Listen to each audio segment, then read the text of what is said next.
Good morning, Bitcoin. Today is Friday, March 6th, 2020, and this is the Thomas Hunt Show. The price of Bitcoin is up 0.11% in the last 24 hours, with a last of 9,087, a high of 9,179, and a low of 9,015. That's $1 for 11,012 Satoshis. For thought, you're supposed to get a quote at the beginning. I'm not sure I have one ready. Let's see. Ah. It's a song from Mr. Rogers. Here, hold on. Let's go to full screen. Here we are. Welcome to Thomas Hunt Show. All about Thomas Hunt things. THS. This. From the song, what do you do with the mad that you feel? What do you do with the mad that you feel? When you feel so mad you could bite? When the whole wide world seems oh so wrong, and nothing you do seems very right? What do you do? Do you punch a bag? Do you pound some clay or some dough? Do you round up friends for a game of tag, or see how fast you go? It's great to be able to stop when you've planned a thing that's wrong and be able to do something else instead.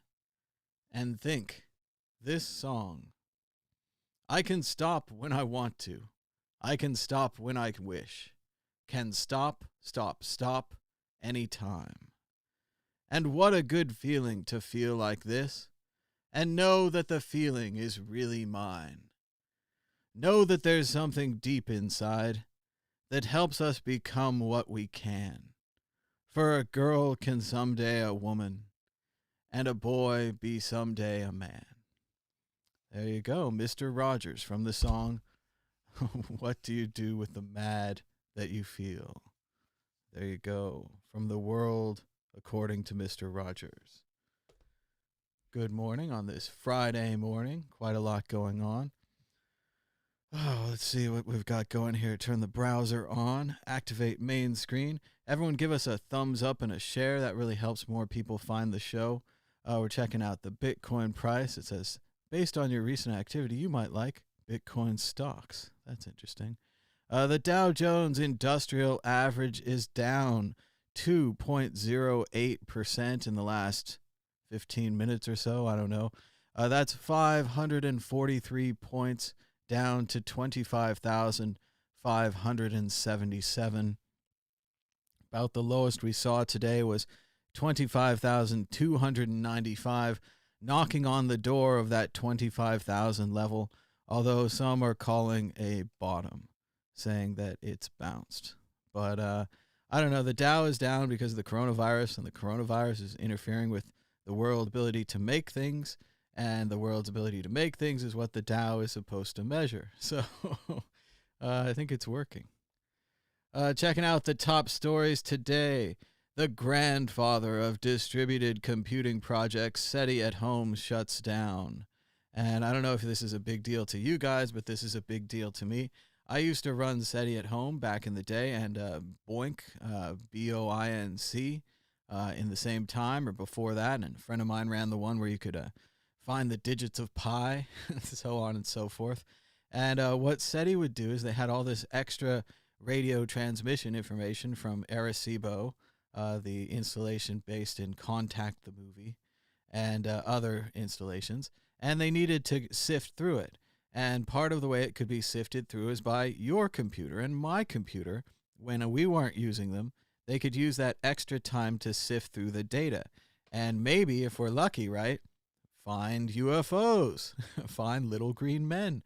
So, of course, I was into it. I thought it sounded great. So pretty soon I was sending all of my extra computing cycles to Seti. And as I mentioned on Twitter, and, not proud of this, but it's a thing that happened. At one point, I worked in the computer labs. I was a computer lab geek or whatever. I fixed problems. And at one point, I had administrator rights. So I figured out how to get the entire lab running Seti at home on my account.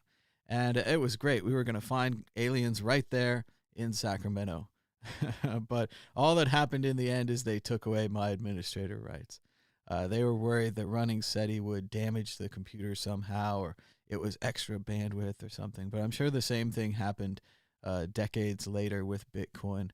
Same kind of thing, overzealous computer geek. But then it was probably a much bigger deal because there was money involved. I, of course, never made a dime off of Seti at home, although I did try to find them aliens. So, great project. Really opened up the ideas to a lot of things. I think that not that the core of Bitcoin is in there, but the core of the idea of mining, the idea of running this thing in the background on your computer. And my roommate and I used to talk about this all the time, kind of the ideas behind what's become these distributed database hard drive kind of projects. But the idea that, you could store my data and I could store your data and it would be encrypted and we wouldn't have access to it and it would be on many computers. And this general basic idea we used to talk about all the time.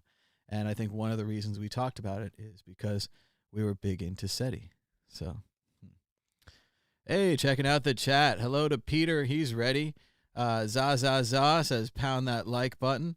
Satoshi Nakamoto says, always remember and never forget something. Something. I forgot it.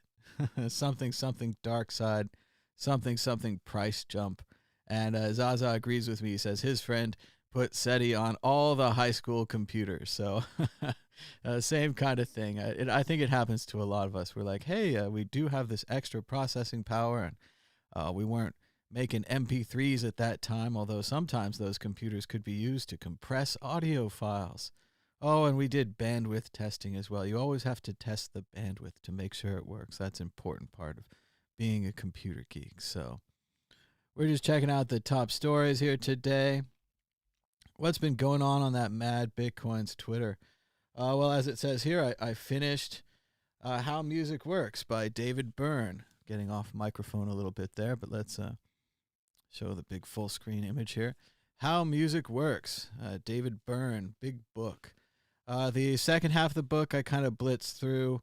A lot of it was about David Byrne's collaborations with other artists, which was interesting, especially the way that now he can collaborate by going to their home studios or by sending them tapes, but not even tapes, sending them emails with files in them, so that even a high-end musician like Mr. Byrne can take advantage of these new kind of lower-fi technologies that we all have access to. And he talked about how that's changing things and how that's allowing more people access to music.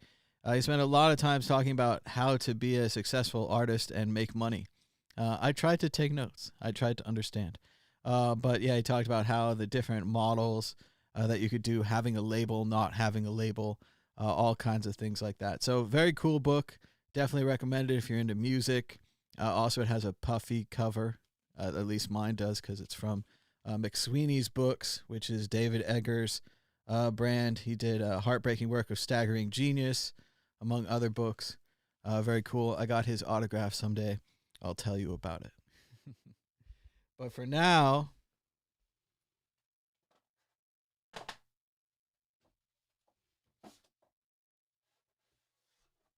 I feel it's very important to pause everything, just put everything on hold, and tell you why I'm wearing a Mets hat.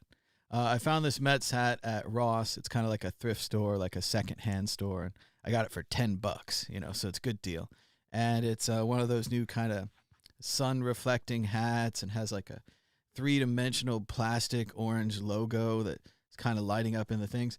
And the reason I'm into the Mets mainly right here is this book and this year, 1986. The Bad Guys Won. In the subtitle it says, a season of brawling, boozing, bimbo chasing, and championship baseball with Straw, Doc, Mookie, Nails, the Kid, and the rest of the 1986 Mets. The rowdiest team to ever put on a New York uniform, and maybe the best. So the New York Mets, very cool team in 1986, kind of the first World Series that I ever watched. They beat the Boston Red Sox. On the other side, this is the game where, eventually it's the game where Buckner has it go through his legs and he can't pick up the ball and he doesn't get him at first. But the rest of it is these guys just hustling it out, being crazy drunks, maybe on coke, having crazy messes on airplanes, out of control, sleeping with each other's wives. Every kind of great story you'd want is in this book. If you're into baseball books, The Bad Guys Won, great baseball book, story about, and again, it's kind of a history. It's a history, it's something that happened in baseball. It's a baseball history. But no, very cool. Love the 86 Mets. Fun stories. Now, I'm still going El Canades, man. I just got this hat for $10. Also, I got this other fun book about the Mets called Wait Till Next Year. This is by William Goldman, who I think, he wrote Butch Cassidy and the Sundance Kid, so legendary screenwriter. And he's just complaining with Mike Lupica about how much the Mets suck. And I think this was the 88 Mets or something, so it was a few years after the 86s. So I'm into the 86 to 88 Mets. And I got this other book called Worst Team Money Could Buy, The Collapse of the New York Mets. And this is about the 89 Mets. But no, I got A's hats too. They just didn't have that at Ross this time. So there you go. Mets hat explained. Now back to our regularly scheduled program, which what I really wanted to talk about here today. And here it is right here, the article and everything. Bam, Twitter, so useful. Oh, I got to pause whatever kind of sporty thing this is. Do not want. Okay. New CBA removes all substance abuse suspensions for positive drug tests. And I thought this was a really big deal. This is from the National Football League. And the CBA is the collective bargaining agreement. It's the deal between the players and the owners, a.k.a. the league being an extension of the owners. But what the CBA says is that from now on, they're not going to test for marijuana, and that no players will be suspended, taken out of work for a drug test. Basically, the new rules say that a player will be sent to kind of treatment or some kind of secondary level of treatment. So you got to figure if they were on meth or heroin or something really terrible, they would be on this second level, but they probably wouldn't be stopped from playing their football game, which especially for the marijuana makes a big deal. So this is kind of the NFL, which is a very conservative organization, kind of nationally changing drugs from being a punishment to a treatment. And this is what a lot of people have been arguing for, but I think that we're seeing it implemented here for the very first time in a sporting league. I mean, so you could say they implemented it in Portugal. They see it as a treatment problem, as an addiction problem, and they've pretty much wiped it out. And it's not the same kind of violent problem that we have here in the United States. So it's interesting to see this happen here in the NFL. So I don't know, it's a football thing. I know it's not a big deal, but this is about the drug war, and this is about legalization and freedom and rights. I think people are into those topics as well. So, did you know that Geico could help with your... And it's about Geico. So, oh well.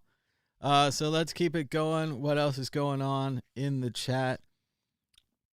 Stephen Cole on Twitter says, as a user, I've seen zero innovation or leadership from Coinbase since 2014 in terms of Bitcoin offerings. It seems like slow, reluctant following at best.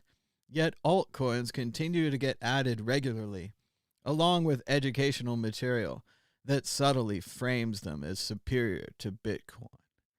And that's true. It's also a big deal that he'll pay you in altcoins to learn about altcoins, but no one will pay you in Bitcoin to learn about Bitcoin because there's no centralized organization of Bitcoin.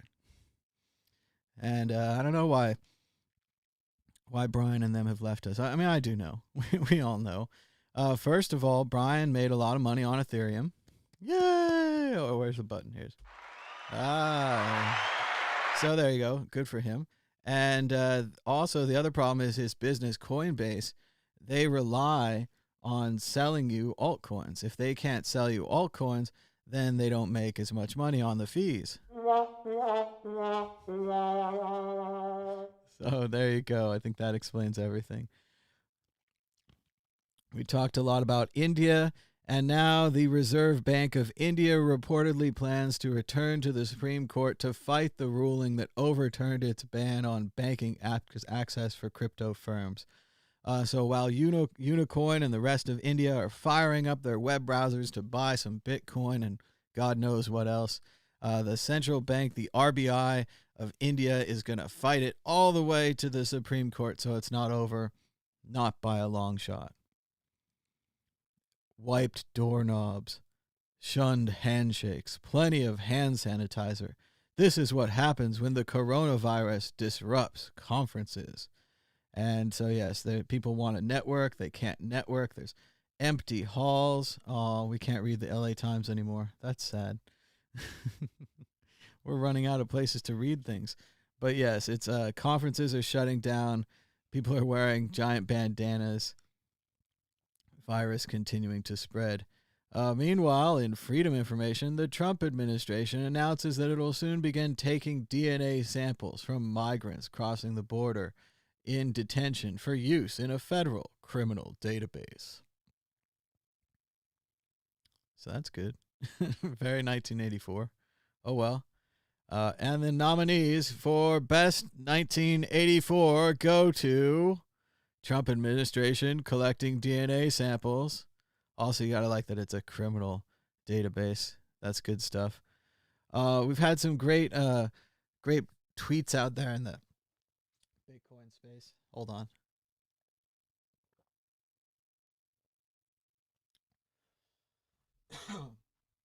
Oh, you can't talk forever. But some people can. Some kind of special talent they have. Anyway, I thought this was just a great tweet by Balaji. Basically, Balaji's been kind of taking credit for the virus for a while now. There was a big article early on that was critical of Silicon Valley because Silicon Valley didn't want to shake hands anymore. And Silicon Valley was worried about the virus early on, so they switched to fist bumping, right? And Balaji and a couple other people were like, this is, how can you mock us? We're right. Fist bumping is safer. This is a much safer. There's less dirty germs in the handshake and all these things. So ever since then, he's been like Mr. Virus, and he's had this kind of go-to virus opinion. Now, yesterday, Brian Williams and I don't know this lady, Mara Gay of the New York Times editorial board, they were given bad information, right? Now, they look like idiots, right? There was this tweet, and the tweet was wrong. And the way the tweet was worded is kind of you'd get confused while you're reading it, and you'd get to the end of it, and the tweet said that Bloomberg had $327 million invested in his campaign, and there's 327 million Americans, and that means we could each have $1 million. And the problem with that is if you're listening to it, you're like, I could have $1 million?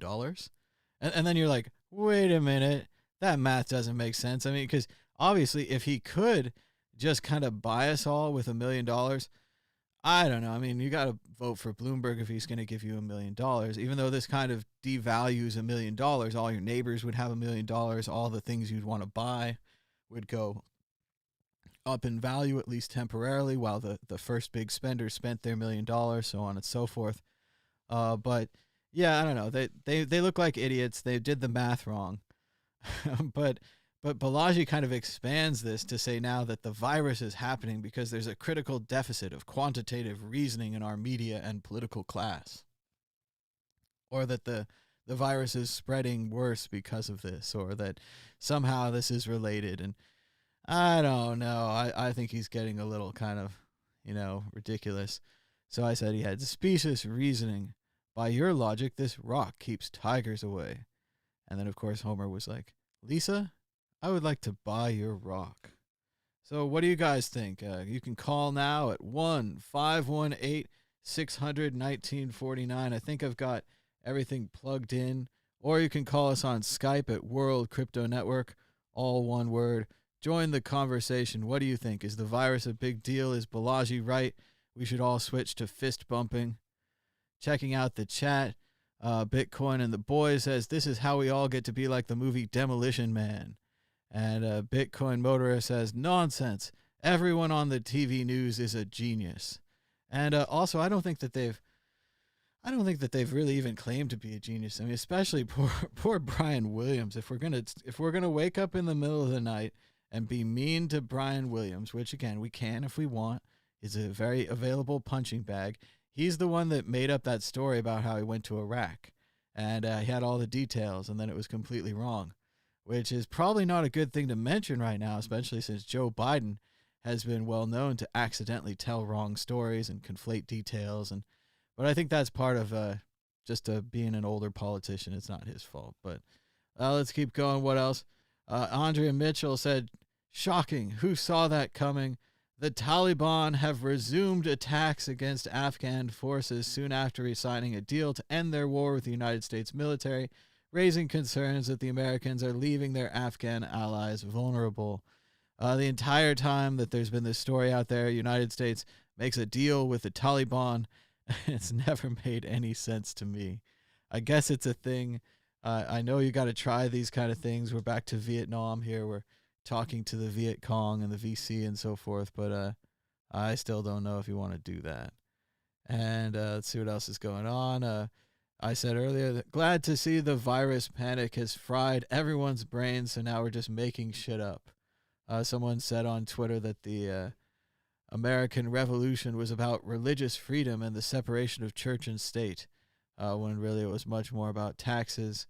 The media making a small math error leads to the virus or expands its spread somehow, and that Bitcoin doesn't like socialism when really there's zero fucks given. I'm not saying Bitcoin is pro-socialism or pro-libertarianism or pro-liberalism or anything. I think Bitcoin doesn't give a fuck about any of that shit.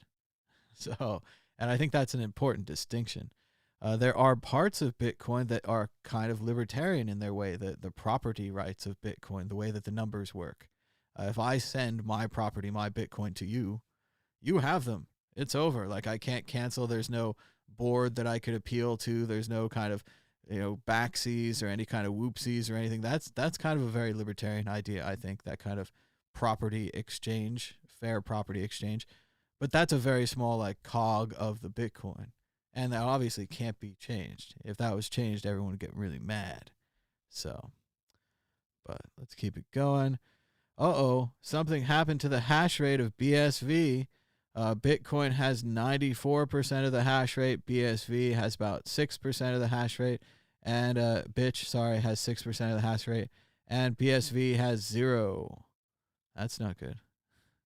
Also thought this was a great single graphic here from Arcolect. It says Britney Spears. Well, I know it's Britney Spears, but maybe you're not supposed to know. I don't know. Here it says, my loneliness is killing me. Baby, one more time. 1998. My loneliness ain't killing me no more. Stronger. 2000. So, shout out to Britney. Think she's getting better. And finally, I had a tweet about the new Bitcoin and Friends episode that you should all check out. What else is going on today in the chat?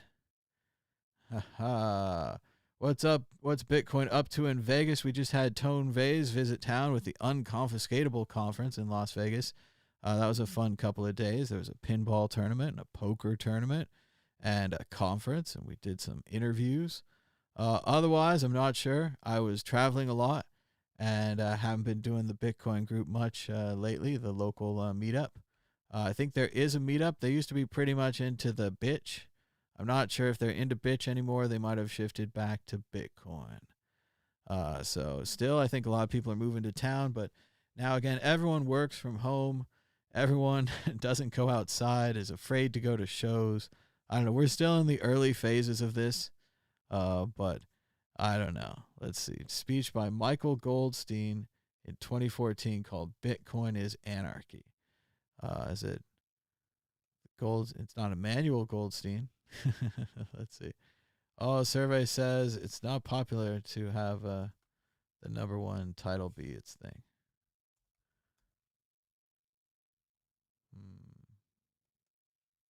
Miners vote with a hash rate. Safety. I don't know. Good luck finding that. Check out this impossible speech to find. Oh, come on. I'll give you one more chance. Oh, fail. Serious fail. Let's see.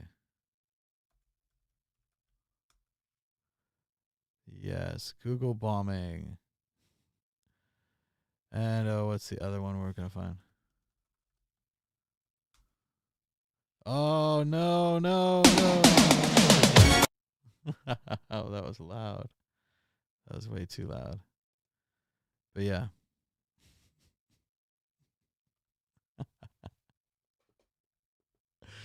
Fun. All right, Seti at home shutting down. We're reaching about the half-hour point. If you guys want to give me a call now at 1-518-600-1949. Oh, I regret clicking on that goddamn Rickroll. My earplugs are way too loud. Turn them down a little bit. Totally rocked my world, that Rickroll. The price of Bitcoin is $9,104. Looks like it's gone up a little bit since we've started this show. Let's zoom in. Enhance. Enhance. Enhance. It's gone off the screen. And we're checking it out. It's hard to read, but 9,106. Still below the daily high of 9,179. Keeping those phone lines open here on the Bitcoin Talk Show or the Thomas Hunt Show, whatever we call it now. Oh, he's sending it to me on Twitter. That's going to solve all the problem. Never pick a fight with a man who buys his ink by the barrel, goes the Mark Twain adage. And in the case of Stallman, never attempt the definitive biography of a man who trusts his every thought to the public record. Interesting. From the Stallman biography. Figure the world's in trouble today. I got a quote for you guys from Wheels of Life, book about the chakras. Death is the only power equal in strength to the ability to create life. Thus, the fear of death became a prime motivator of culture and behavior. The miracle of birth, which could only emerge from the feminine, became instead the willed creation of the masculine God. Thus, the future emerged from the head, not the body, from fear rather than trust. The masculine archetype, in order to gain ascendance, was forced to prove an equivalent power through constant demonstrations of domination, war, and heroic activity. Ooh, dark quote there from Wheels of Life. Classic chakra book. Let's see what else we've got here in the old stack of books. How about Andreas Antonopoulos, The Internet of Money? Let's see. Currency as an app. I think what's going to happen with currency, we're going to start treating currency as an application. And in order to do that, we're going to need interfaces that allow us a unified currency experience, that allow us to have a single wallet with perhaps 150 different currencies in it. Because of innovations like sidechains, decentralized exchanges, fluid liquid systems, and the complete absence of monopoly, of lock-in, of hostage situations around the currency, we will be able to instantaneously and at very low cost convert from Bitcoin to Namecoin to Dogecoin to Ethereum. If we can do that, then it doesn't matter because we won't do that. Our unified wallet interface will do that by trying to see what we're trying to achieve with our currency. If I'm buying a house, it might express my transactional will in the modality of Bitcoin because that is the most successful, suitable currency. When I try to name the domain for that house, it will convert some to Namecoin. The contract itself will be paid in Ether. When I tip the bartender for my cup of coffee they gave me when I got up that morning, I'll tip them in Doge. My interface will hide all of these differences. So there you go, Andreas Antonopoulos, The Internet of Money. Talking about different ways to use currency and currency as an application. Let's see. Someone in the chat, Thomas, says they've closed all their bank accounts in the bank today and they're completely debt-free and only have Bitcoin from now on. It's very cool. Congratulations. It might be tough to keep that up though. The debt always comes back for you. There's always more debt. You could always come back and borrow a little more. Say, have I read the book Homo Deus? Nope, not familiar with that book. But we've got just a little bit more. We're reaching the 30-minute point. I might end this show with a quick show. Later up today, we've got the Bitcoin group coming up, the American original, right here on the World Crypto Network at 1 o'clock Pacific time. Be sure to subscribe, hit the bell for notifications, give us a like, share, retweet, all the things. And now a quick reading from Discipline Equals Freedom Field Manual by Jocko Willink. Negative talk from negative people. The old classic. What do you do about the negative person talking behind your back and trying to bring you down? Sure, you can confront them and join them in their little game. You can give them the satisfaction of knowing that they got in your head. You can turn your life into a grade school gossip hall. Of course, there are times, unfortunately, when you have to engage with people like this. You may have to set the record straight on a serious allegation. You may have to challenge statements that might be damaging to the team or the mission. And when you do have to engage, do it professionally. Say something like, I heard you had some pointers for me about how I'm doing my job. I'd love to get your feedback so I can tighten up my game. A statement like this will likely diffuse the scenario. The person will know that there are informants who will tell you what is going on and will likely stifle the situation.